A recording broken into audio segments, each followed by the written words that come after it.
Hello, everyone. We are very excited today to be joined by Austin Chen. He is one of the co-founders of the prediction market Manifold, though now he is transitioning to work on Manifund, which is their sort of independent grant-making entity, which is so excited. But what he's doing right now as he's transitioning is prepping and ramping up for basically the conference of the year for us. We're really excited for it, aside from Natalism Conference, which we're also very excited for because pronatalism, right? But last year was the first ever Manifest conference. This is the flagship conference and the one and only of Manifold. And it was one of the best gatherings we've ever been to in terms of the Thank you caliber so of much for saying people, in terms of its that. execution. So you're planning for this. We wanted to bring you on to talk about this, to talk about Manifold, to talk about Manifund. And I just wanted to kick this off with why? No, hold on. We got to kick it Okay. off with a good question, okay? Not a Okay. generic I think that question. was a great question. The Okay. good question is around the betting pool that was put around when a sex party would form at last year's event. Oh my An God. orgy, yes. Yeah, can you Yes. speak to that? What happened there? Would you like to know more? So this is, I think, an outgrowth of Manifold's very libertarian philosophy. To take very many steps back about what is special about Manifold, right? We're a prediction market platform where anyone can create any question. And this was basically from the very beginning, we wanted to be a place where instead of the more standard platforms, Metaculus, Polymarket, Kalshi, which all have prediction markets or forecasts, but all of their forecasts and prediction market are gate kept. They're approved by the moderators of the platform. Right. We were we don't want this. We want more of a decentralized, anyone can ask any question kind of system. So I think even from the very early days, we had a lot more of the out there, sketchy, raunchy, degenerate crowd of people. But also a lot of people who are just very interested in prediction markets for their own sake, prediction market nerds. When you put those two together, you get all kinds of weird questions. Will there be an orgy at Manifest? And I think the New York Times famously covered this, maybe in a little bit more depth than I would have hoped, because me, I'm so excited to be on the New York Times, except that my name is now associated with this orgy that happened at my conference. But yeah, I don't know if there's too much more about that than what they covered. It was somebody who's one of our users was there's a bunch of really spicy things happening. The rationalist EA crowd is famous for the very loose norms on sexuality, polyamory, that kind of thing. Maybe there'll be an orgy. It's a thing that has probably ever happened before in other rationalist parties or something like that. And there's just a market for it. And every prediction market can also be viewed as an incentive market, where if you have inside information, or especially if you have the ability to make the outcome of the market happen, in this case, if you have the ability to make an orgy happen, then it's a very natural thing to bet up, will there be an orgy, and just arrange an orgy. And I think that's basically what happened here. Some enterprising user in our community was it probably wouldn't be that hard to get together the minimum viable orgy if we can get 3 people to agree to come over and have sex. I think they did this off the Lighthaven campus. Then we can resolve this market correctly. So that's my best guess of what happened. Yeah. And Alo is one of the speakers. She's one of the speakers this year too. Yeah. That's right. And also, before we go further, to get this all at the beginning, if you happen to live in the Bay Area and you are a fan of ours, and you're not going to one of the Natal cons or something, because I think that's going to be in Austin again, this is a great place to meet up, because we're going to be there speaking. And the types of conversations that were happening at the event last year are very similar to what goes on in our Discord. Speaking of, if you haven't seen our Discord, go check that out. With the one caveat that because you have people like Eliezer Yudkowsky again coming this year, you get more of the anti-AI side, whereas generally our audience is very pro-AI, accelerationist. But you also get a lot of accelerationists there. Yeah, we have, for example, Brian Chow coming, who is of the Alliance for the Future 51c3 that's established. He's been on our podcast yeah, he a has. number of times, and we've done his a number of times too. Yeah, he's great. So Simone, you can now ask the question that you want. Yeah, and you've partially answered the question, which I think is, so we're getting there. And I think we need to dig deeper here. Is a lot of the people who follow this podcast and who like this podcast are really starved for intellectually interesting conversations, not just heterodox. There's a lot of people throw around the word heterodox thinker a lot, and that tends to sometimes just mean that someone's a contrarian and they just like to troll people or say things that sound controversial. Whereas the people who follow this podcast, who really love it, are I just want to really discuss something from first principles with people and really have an intellectual conversation. And these people are all over the place in Manifest. And one thing that you pointed out was that the people who are drawn to Manifold, because it's more open, are a mixture of very analytical people, super autistic, and then also just degenerates, and people who are just willing to be very playful as well. So that seems to be one element of this, is that you have a bunch of people who are both fun and smart. I think the bigger element, Simone, is that prediction marketplaces create a status hierarchy around real world information because a lot of quote unquote being smart in our society today is based around being able to parrot back a dominant societal narrative. Whereas in a prediction market environment, your knowledge about the state of the world today actually has to be predictive of future states. That's true. Which is genuine intelligence. And so it sorts for genuine intelligence. And then within prediction marketplaces, it sorts for degenerates with genuine intelligence, which is our audience. So Austin, aside from those things, are there any other common characteristics of Manifold users and people who attend Manifest? And as a second question to this, for those who are starved for these kinds of interactions, who couldn't go to Manifest and who just like really want to meet people like that, where do you think these people congregate? So the first question, what they have in common,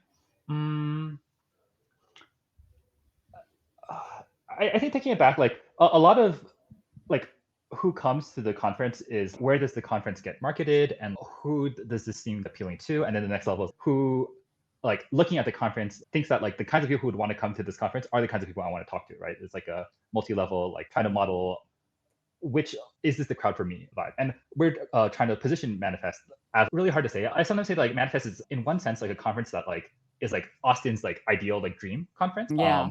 Where I think like a lot of the like people who I follow online who like I think are really interesting, I've tried to create a thing that they would very much like to attend. And I think it's actually borne out a little bit in that in the process of running this conference, like I like try to invite a lot of them. And a surprising number say yes. I think like roughly like about half of the like speakers and guest honors who I like asked to come have accepted. And for me, this feels like incredibly like high. I'm like so happy that they are all like interested in coming to this kind of thing. There's an effect where with Manifest, I'm also trying to map out the boundaries of some different online communities. I think forecasting it, obviously, but also the natalism, fertility, culture crowd, which is you two, obviously, and Richard Hanania and like Robin Hansen, who talk about these kind of topics, Alexander Tesla, people like that. They often talk to each other. I think there's subsites like reference each other. You like go on each other's podcasts all the time. Yeah. That's also like a crowd of people who I like learn a lot from. And I think have some kind of like natural affinity for like markets, economics, prediction markets, especially. They're in full force. Startup crowd, of course, the tech startups. I think there was one other. There were tons of machine learning people also. Machine learning people. I view that as a bit of an outgrowth of like startups / effective altruism rationality. There's biotechnology. Sorry, it was the one that was on my mind, especially in the like the polygenic screening. Lots of that stuff. Yeah, we met the guy doing the tooth thing at the last one. Yes, that's right. And he's coming again. I got the tooth thing on me personally, actually. The people who don't know Lumen Bioworks is the name of the company. Lumina, I believe. Yeah, it's Aaron who has he's a friend of Ayla. He was like one of her secretary type people, I think, for a while. They've worked together for a while. But for those who are not familiar with Lumen Bioworks, this is basically a swab you can do on your teeth that should give you basically a mouth macrobiotic environment that makes it severely less likely to develop cavities. So Austin, you're theoretically cavity free still, I take it? Theoretically, it might take another like few months because it takes about a year to fully colonize your mouth. And the other thing is that we don't really know if it's taking yet because I haven't gone in and swabbed swabbed again to test it. So I think I got swabbed like about 6 months ago, and like now definitely I should be able to figure it out, but I haven't yet. I'm going in for a dental appointment like in another week or so. So maybe I can tell you then if it like has been working. We'll check with you at Manifest. You should have a prediction market around your dental. Oh, that definitely makes sense. Yes, I'll do that. Well, so something I wanted to dig in here is this nonprofit thing that you're building. Yes. How does this Can you work? tell us more about Manifund? Sure. Oh, sorry. There was another question. I don't know if you don't want to go back to the question. Oh, no. Yeah. Where else are these people congregating? In the Bay Area, we've heard a lot of people say it's harder to find. On our Discord, Simone, on our Discord. And I'm going to put the link below. But aside from our Discord, where can people find these people? Especially when it comes to finding partners, because people email us all the time saying, Manifest tried to create that dating market that we promoted on our podcast. Yeah. But then there wasn't enough people. It didn't have a big enough sample. So what are your thoughts there? Yeah, and there's like two different questions. Even like one is like a question for just hanging out and finding a community, and one is like finding love. A partner. And I guess there's a sense in which like you don't necessarily want this to be different too. You might want them to be like pretty aligned. It's like nicer to just find love like in your community that you're in anyways. Also, famously, we had like our own dating product, Manifold.love.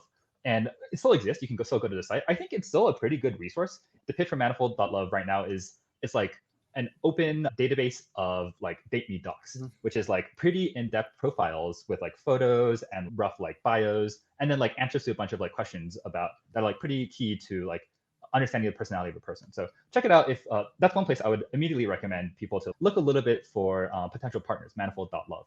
But yeah, on the question of where to hang out if you're looking to meet people like this in person, I run like a event called Taco Tuesday, and I actually haven't really advertised or pitched it before to like people like broadly. So I'm unsure if like this is a good or bad thing to do. But anyways, it's like every Tuesday at my house, more or less, like cook tacos. Usually like 20 or like 40 people will show up. We'll do some kind of event afterwards, like karaoke. Your house where? What city people might? San Francisco. San Francisco. And Okay, continue. I'll link to like a recent invite where the address is on so people can look at it. I think if it's like close by. It's like basically middle of San Francisco.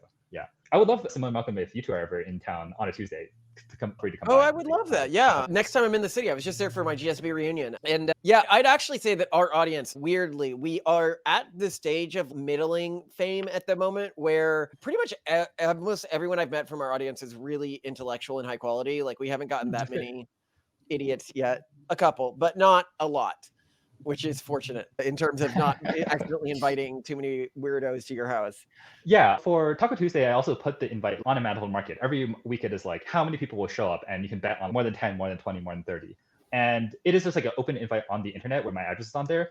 But like the people who are Manifold users who think, oh, I might enjoy coming to Taco Tuesday, tend to also just be like quite like intellectual, like fun to talk to. So that's why I would promote that as like maybe a great place to merge the Manifold and the like Simone and Malcolm like audience. Gosh. Other places like this, I think there's definitely like a like rationality community in like Berkeley, which you're probably like familiar with, or maybe your audience is. Yeah. In San Francisco, there's actually like less of one, I'd say, probably because San Francisco is a lot more like tech heavy. It's like bigger. So like the rationalist EA people and people who are like interested in topics like this are just like there's less of a concentration of them. They're drowned out by the like tech world, I'd say. Yeah, that makes a lot of sense. Yeah. One thing I'm picking up from you though, which I think is underrated and which I'm sick of people complaining about because we get this, is you are making all this happen. You are hosting Taco Tuesdays. You are organizing conferences. You are reaching out to your intellectual heroes and the people whose content you like to consume and the people who you think would be interesting, and you're inviting them to your conference. And I think that is the key. Being popular isn't about like somehow magically being popular. It is about being the one who organizes the thing and takes the initiative and does the work. And it's a lot of freaking work. You're putting a lot of work into all these things. So I think I just want to point that out to people that like, guess what? This is going to involve a lot of legwork on your end. And if you just want to sit on your ass and show up to something, you're not going to have any of this. Yeah, I very much agree with that. I want to double down on that. I think a lot of people, or a lot of like people I know, like friends, I want to have a more vibrant social network. I want to go to like cool events. And I often try to tell them like, you could just like organize a cool event, or you could just like, organize an event and it won't start out cool, but that's okay. Like you'll get better at organizing better and better events. I think Taco Tuesday started as like me and like two of my friends during COVID who were just like wanting to hang out more often. So we're like, okay, we're gonna show up and we're gonna eat tacos. And we just kept doing it. And we did it for like 3 years. And that's how it's grown to this thing at this point, which like 40 people come to, 30 people come to every single week. And yeah, I think like social events, like starting from as small as like a gathering to as large as like a conference, are still like pretty underprovided. Like the like market demand for them is a lot higher than like the number of events that people can actually go to right now. So I think it would be a great thing if people listen to this podcast decide, maybe I'll try. And Manifest to me was like last year, can I put on a thing on the size of 100 people, 200 people showing up? And I never put a conference together before, but I think I learned a lot along the way. And this year I'm like very excited for Manifest the second time around. I actually, Simone, I'm going to take a side here and say that I think that people like Austin and us it's a genetic thing. I really don't think you can motivate somebody to be this type of person by just being like, oh, because I've seen what happens when I try to, because like when I am mentoring young people or some fans, I'm like, oh, you could put something together. Like here's a market space where you could put something together, and they'll do the initial bit of work, but they don't really follow through. They don't really put in the effort to make it actually happen on a big scale. And then when it peters out, they're like, that's why I never try anything, because they don't really immerse themselves in making it happen. And I think that's a dispositional thing where if you're dispositionally one of those people, you're just going to do it anyway. So it's a weird sort of it's optimistic perspective. And then I'm like, look, anyone can do this, but not everyone is anyone. And because of that, the people who have the disposition to just tackle life this way are already going to be tackling life this way. That's funny. I think that's exactly what actually I was going to say, or it was on my mind as well. This brings me back to one of my favorite pieces from Scott Alexander, the Parable of the Talents, I think, where He in went Scott last talks year and he's about, coming again this year, by the way. that's right, yes. But I think it was this piece. If not, it was a different Scott Alexander piece that talks about Scott's own reflections on his ability to write really well, and conversely his ability to not be like really good. Like he barely got like a D in calculus, I think goes the piece. And this goes to show that different people are like very good at different things. But most importantly for Scott, it's not like he like tried really hard to become a good writer. It was more that like becoming a good writer came naturally. He was like just like goofing off, and then his like random like English essays would become like the best essays, or like win like state competitions, that kind of thing. So maybe the way that like possibly me and possibly the two of you are like feel more naturally drawn towards inviting people to things and hosting events well and making people happy. I think empathy is probably like a really key point of like how to make an event like run really well, because like, you have to really understand how your participants are feeling and what like changes you can make to give them a better experience. And I don't know if this is like It's overly fascinating. We take the exact opposite perspective. Oh, okay, We never mind. host events for the exact opposite reason you host events. So when we host events, we generally do it because we do not like spending time around people. We do not like meeting people. And I want to lower the amount of time in my year that I am spending socializing. And so to do that, like one of the things we used to do is every other month we'd put together a party or event in New York. To do that, we were just like, oh, we'll put together these events because we need friends. We need a high-powered social network to achieve the things we want to in life. So that required some level of socializing. But what it meant is we basically needed to condense our socializing to be as refined and pure as possible, not have to do it that frequently. And that is what motivated event management. That is so interesting, actually. For me, my motivations came very differently. I'm also not an extrovert. I actually don't particularly enjoy spending time in social situations. I think maybe this is similar to you two then. Yeah.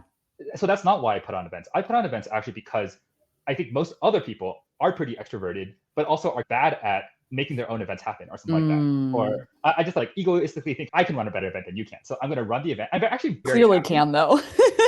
Thank you. Yeah. He's also in a unique time within the marketplace right now of events because the EA community and the rationalist community have been overcome by AI apocalypticism and just gone crazy. And so they're just not fun to be around. No one wants to be around that nihilistic BS.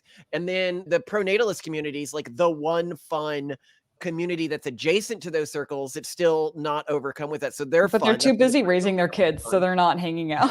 And then the many of them don't have kids, but they're just like whatever. But your event, because it's drawing on these marketplaces, it's able to take, if you're in this, and the reason I talk about the EA community and the rationalist community is this community, regardless of how polluted the overall ideology has become, is still collecting most of the world's highest agency, highest intelligence people. There's just not a lot of good conferences anymore for high agency, high intelligence people since the corruption of the old EA and rationalist communities, which really only happened after Sam Bankman-Fried. I don't know if I like agree with you like all the way on the idea that like irrational have been like corrupted per se, or you definitely use like stronger words than I would use. But I do think there's a true element, which is I think EAG, for example, is not very fun. It is like very automatic, or that's not even the right word. Like it feels very good-hearted. EAG explicitly has like a metric around effective altruism global. This is like the premier, it runs like 2 or 3 times a year global conference of effective altruists, where a lot of them like get together and talk about the different causes they're working on. It is actually like a pretty good conference, like all around, if that's like a thing that you're interested in. I enjoyed going, but again, to me, going there feels like a chore, like a job, like work. And I think most people who go feel this way. It is like a professional event, like focused around networking and learning, but it's not fun.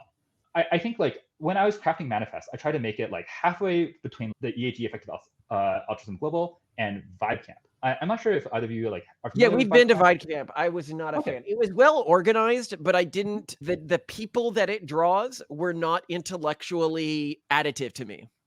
Interesting. So my disclaimer is that I've actually not been to Vibe Camp. I was just like using the vibes of Vibe Camp, so to speak, like what it felt like people enjoyed from Vibe Camp. We were trying to combine those two out, have the intellectual caliber of people who go to an EAG, but the like fun elements of Vibe playfulness Camp and, like, of Vibe Camp. Playfulness, yes, exactly. Those are the things that I wanted to have in full force at Manifest. I think we did okay last year, and hopefully we'll do even better this year. Oh, Yeah. So now let's talk about the nonprofit before we end, because I really want to understand this better. Yes. What is this? Yeah, Manifund is an independent 501c3 charity, which primarily is like a grant maker and like a website that people can apply for grants on.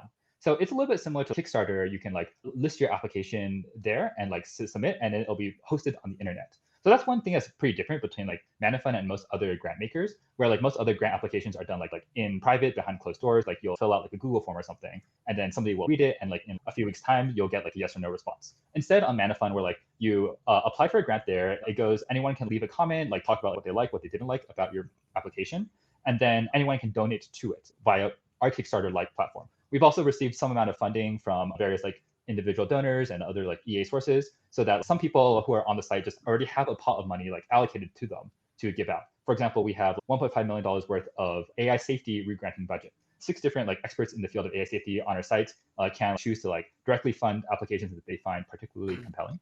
So yeah, this is the thing that I'm spending more of my time working on. And like I'm like worried, like in your head, Simone, Malcolm, you two are like, oh, this seems like just like worse than the Manifold thing. Like, why are you like doing this instead? So I'm going to try to preempt that criticism. Do it.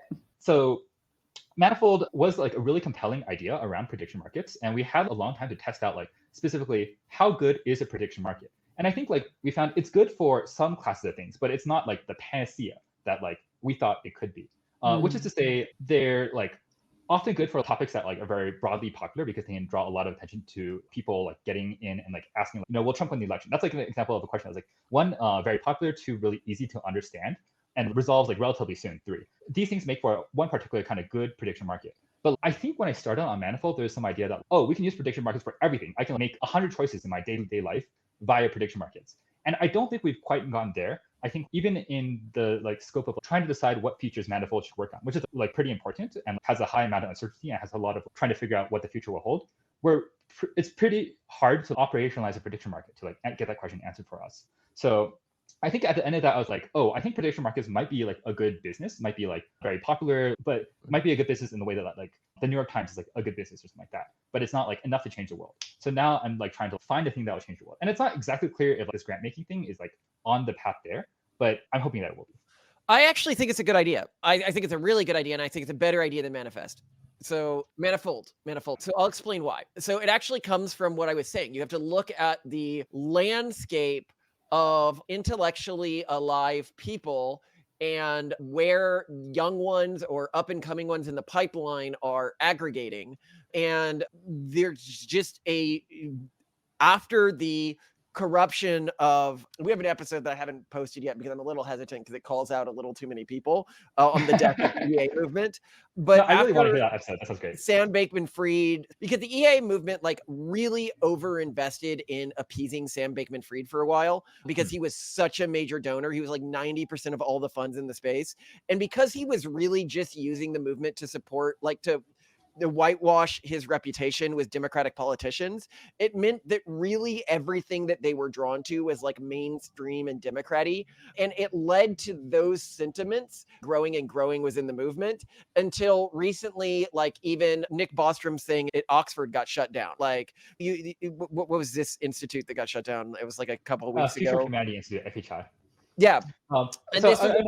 Sorry, like very quickly note a disagreement, which I don't think we have time to get into. I actually like strongly support Sam Bankman-Fried. Like even now, I don't know. I think I wrote, but yeah.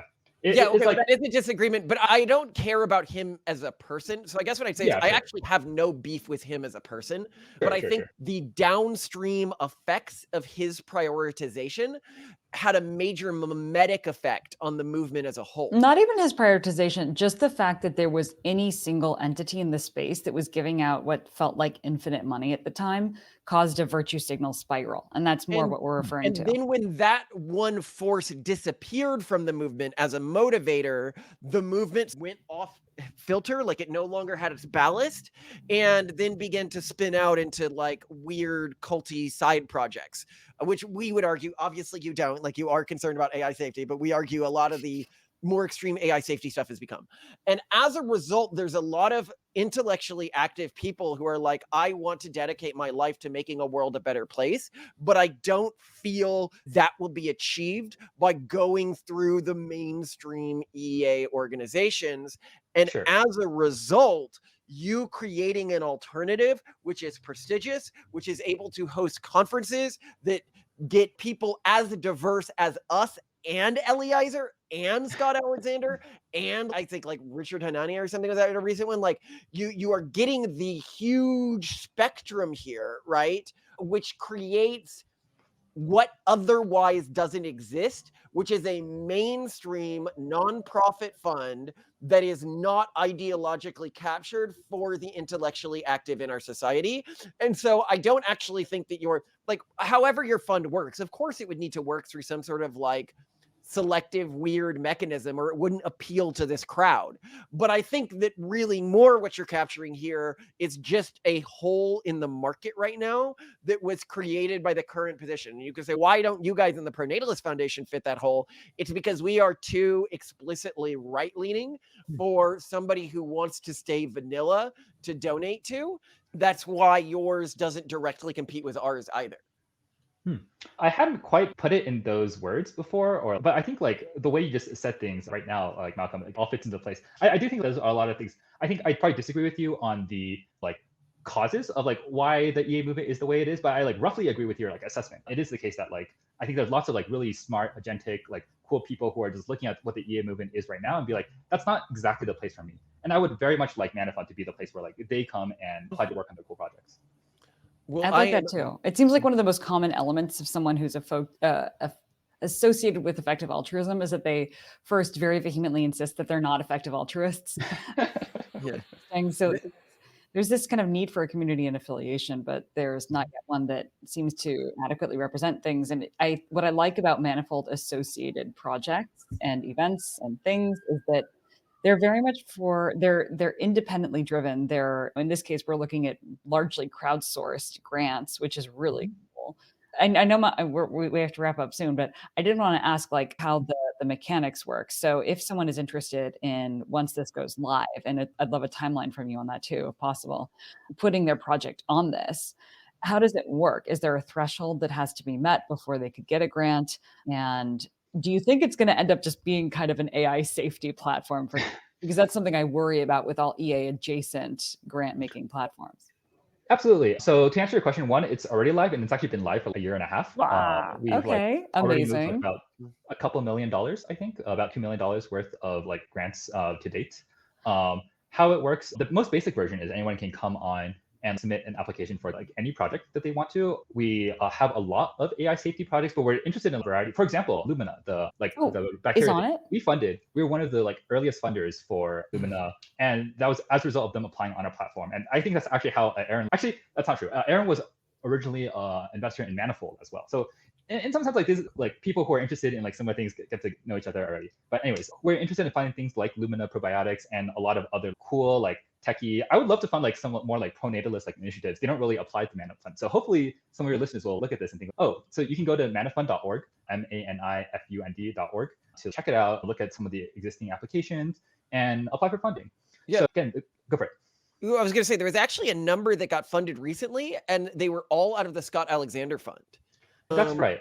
And that was a little bit different. We have two standard grants. One is direct grants, which is the more typical 501c3 funding. Another are impact certificates. Impact certificates, I'm not sure if you're familiar with or your audience is, they're like equity for charitable projects. A very rough sketch is that somebody might put up like a large prize, let's say $100,000 for the best pronatalist projects, maybe if you want to do pronatalist impact certs, to be awarded at the end of 2024.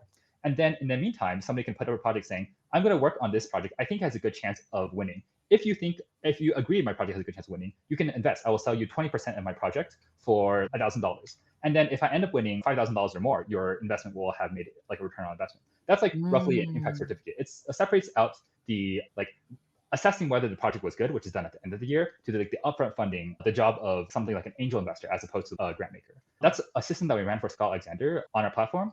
And it's like a concept that we're very excited about, which I don't think I'll go into more detail now, but that's a impact certificates on Manifund. I love that. That's super cool. Yeah, that is super cool. And if you are looking for people to be like experts, like you said, you had the AI experts. If you want pronatalist people to help distribute dollars on the platform, let us know, and we're happy to take those roles. Absolutely. Oh, this is really cool. Okay, where should people go if they want to register for Manifest while there's still time? Yes. There is still time. It is manifest.is is the website. You can go there, check out who's coming to speak. We'll have a schedule up like probably in the next couple of weeks. You can buy your tickets now and save $100. It'll be a great time. And Manifest is not just like the 2.5-day conference that it was last year. Manifest, beyond the like 2.5-day conference, there's also a summer camp, a week long, like people like us just hanging out and like working by day and talking with each other at night. And then it starts with a 2.5-day unconference that's like mostly just like online bloggers. I don't know if you two are going to be attending the rest of those. Less online, right? Yeah, alas, no. It's hard to get away from the kids that long. Yeah. Yeah, Simone was like, that's a whole extra week. I think we're offering childcare is a thing for Less Online Summer Camp and Manifest itself. So in case you two want to bring your kids, I would love to meet your kids, but I don't know if that's like practical for you two. We're getting close to the stage where we might start bringing our oldest to things, but I don't think we're going to this time, probably next year. Because I do want them to, as they are developing, to be able to go. I actually think it'd be really fun, like when they hit 7 or so and they can talk, to be giving speeches at some events like this. Oh, wow, that'd be great.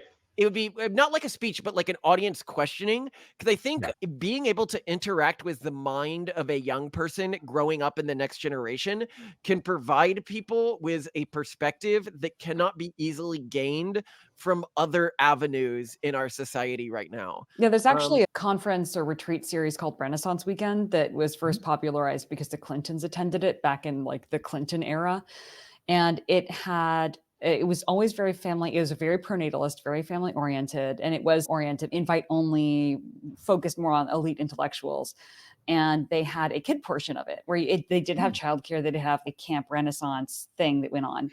And both luminaries from the main events would come out and do sessions for the kids, but also kids were encouraged to be involved in not just attending. One of the most popular things was all the kids would get together and they would prep for a speech they were going to give as a group, and then they would be grilled by famous people. And actually, my responses were so good that Bill Clinton did an entire speech just about me at one of the Renaissance weekends, saying that if this is what the future is going to be, our country is going to be great if we have more people like this. But the young whippersnapper Malcolm Collins.